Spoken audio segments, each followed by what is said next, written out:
Hello wine people, welcome to Thirsty and Wise, where we simplify wine. My name is Peter and I'm a certified WSET wine and spirit educator. This is video number 2 in a series of videos for WSET Level 1 in wines course and exam. In this video, I will explain where wines grow, how they grow, and how does that affect final style of wine.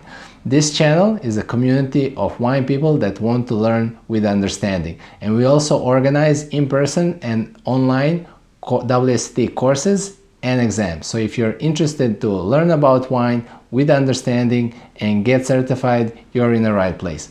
Please reach out and we will create a wine program that suits your needs. And let's start this video.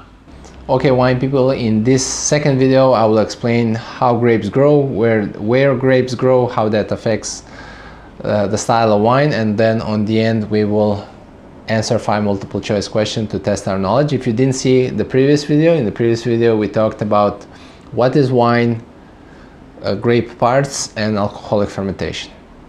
So let's start this second video. So how grapes grow? First of all, what is where grapes grow? On what? Well, the plant is called vine, not wine, the final product, vine with a V. So grapes grow on a vine. You can see the picture of how vine plant can look like. So vine plants are plants that can grow for several decades. They're very resistant plants. They grow grapes. So now I will explain what's the growth cycle of a grape, of a berry. So there's few stages that we need to be aware of. Flowering, grape formation, or it's called a berry set, and then when they form, they start to ripen and change. So vine plants, usually in the winter, when the temperatures are low, they're dormant, and then when the temperatures in the spring start to rise, vine plant starts to wake up and starts budding and producing flowers. So flowering stage is very important because every flower is a potential grape. So very important to have good weather conditions during the flowering. Every flower that gets pollinated, that survives the spring, will become a berry. So berries, when they form, they look like this. So this is the flowering stage, and this is how berries look when they form. So berry set. They're small, green in color. They are very hard. They don't have any water, sugar, and acidity or any flavor. And then during the growing stage of spring and summer, they start to ripen. So there's few changes that happen with the grapes. They change their color. So you're going to see the sign of start of ripening is when they start changing the color. So the color changes. White grapes become golden, translucent in color, and black grapes become purple and black. So what happens inside the grape? They start to swell with water. The acidity level drops. Actually, the sugar level rises. Sugar is very important because the amount of sugar inside the grape determines the potential alcohol in the final wine. And flavors also develop.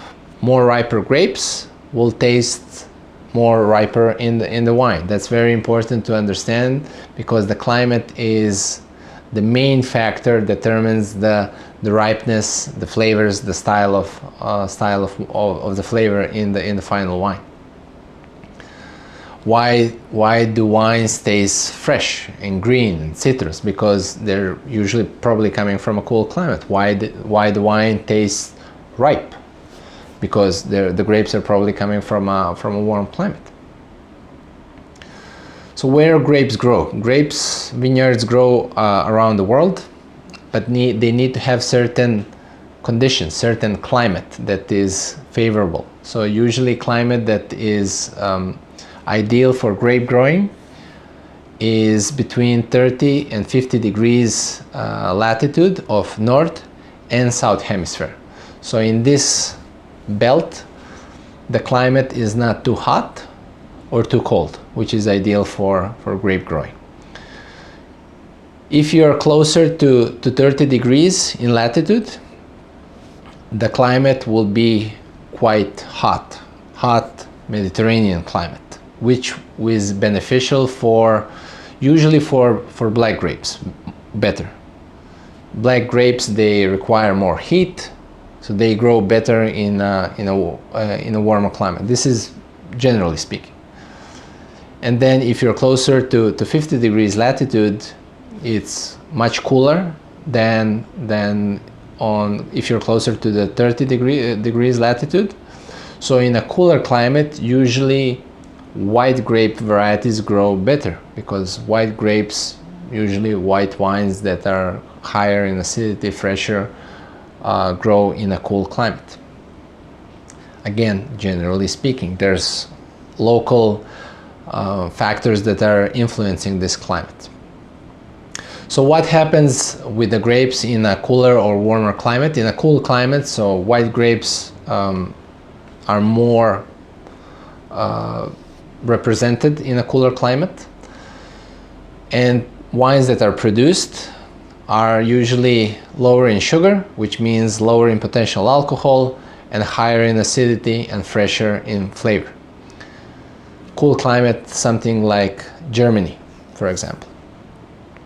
A warm climate, something, let's say, like Australia, California, the Mediterranean, and also 30-50 degrees. This is the same thing happens in the North or South Hemisphere.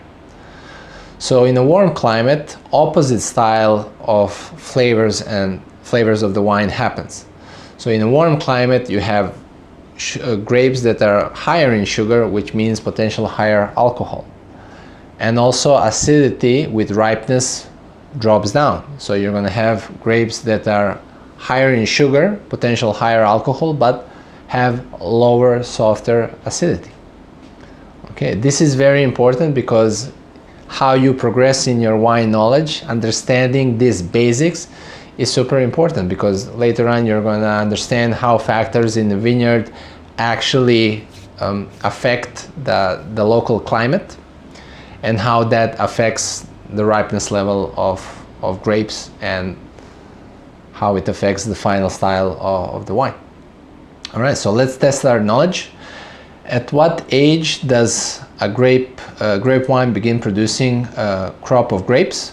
So actually, I'm not sure if I mentioned this. So I mentioned that the vine plant can grow for several decades, but actually vines, when they're planted in the vineyards, they're planted as already formed plant that needs actually to grow for several years, and it takes around 3 years for the grapes for the vine plant to develop itself, and then to produce first crop. So the correct answer is 2 to 3 years from when when the vine plant is planted, it starts producing first crop, first fruit. How often does a mature grape wine produce crop of grapes? So every 6 months, once every year, once every 2 years, twice a year. So the correct answer is B, once a year. That's why you see on the labels of wine, vintage.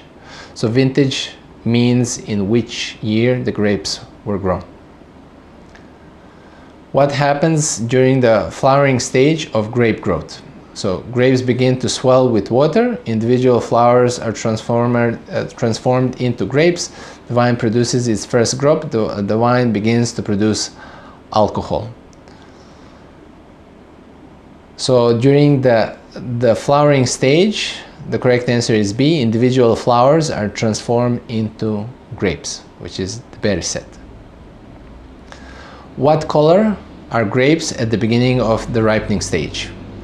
Golden for white and purple for black, green for all grapes, yellow for white grapes and red for black grapes, transparent for white grapes, and dark green for black grapes. A little confusing question, my apologies for that, but the point is, what's the color of the grapes when after flowering. So they're always green, dark green in color, hard. They don't have any flavor or water inside. What type of climate typically results in grapes with ripe flavors and high sugar levels? Cool climate, warm climate, rainy climate, polar climate. So the correct answer is B, warm climate. And then we also understand that in a cool climate we have less ripe grapes, potential lower alcohol, higher acidity, fresher grapes. Wine people, thank you so much for watching the video. In this video you'll learn how grapes grow, where they grow, and how does that affect the style of wine. In the next video I will explain the difference between making white, red, and rosé wine. Today's reason why you could start learning about wine is because you can find an interesting and good paying job in the wine or hospitality industry. Please let me know why you're studying or you're interested in wine. Can I help you in your wine journey? I'll see you in the next video. Until then, stay thirsty and wise.